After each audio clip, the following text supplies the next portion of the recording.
Et une nouvelle chronique sur Europe 1 avec Jean-Pierre Montanet. Bonjour Jean-Pierre. Salut Mathieu. En attendant demain, l'avion, c'est l'enfer, me dites-vous. Mathieu, vous avez pris l'avion cet été pour les vacances ? Je dois presque me sentir coupable, mais oui. C'est pas facile à dire maintenant aujourd'hui.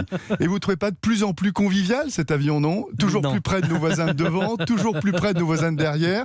Et alors pour s'asseoir, le résultat c'est qu'il vaut mieux avoir son brevet de contorsionniste. Bon, j'avais l'impression qu'il y avait de moins en moins de place pour les jambes. Je me disais que j'avais pris du poids, mais non. Non, mais c'est pas une illusion d'optique. Alors que l'espèce humaine grandit, eh bien selon une étude de Flyers Right, un groupe américain de défense des usagers, les sièges rapetissent 4 cm en moyenne en 10 ans, et surtout l'espace entre les rangées se rétrécit à vue d'œil. On a perdu 15 cm en moyenne en 15 ans. Aujourd'hui, vous avez à peu près 72 cm pour mettre des jambes. C'est pas beaucoup. Il y en avait presque 90 dans les années 2000.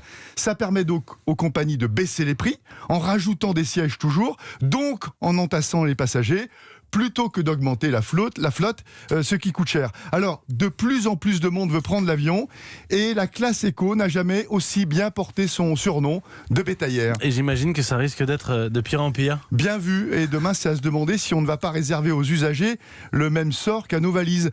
Dites donc, votre ado, là, il pèse combien ? 85 kilos ? Allez hop, bonhomme, en soute. Une soute aménagée, bien sûr. Et on n'a encore rien vu. Des compagnies aériennes ont bien l'intention de nous faire voler debout. Ryanair a déjà évoqué la question, et une compagnie italienne a même fait fabriquer de drôles de sièges verticaux pour les vols courts.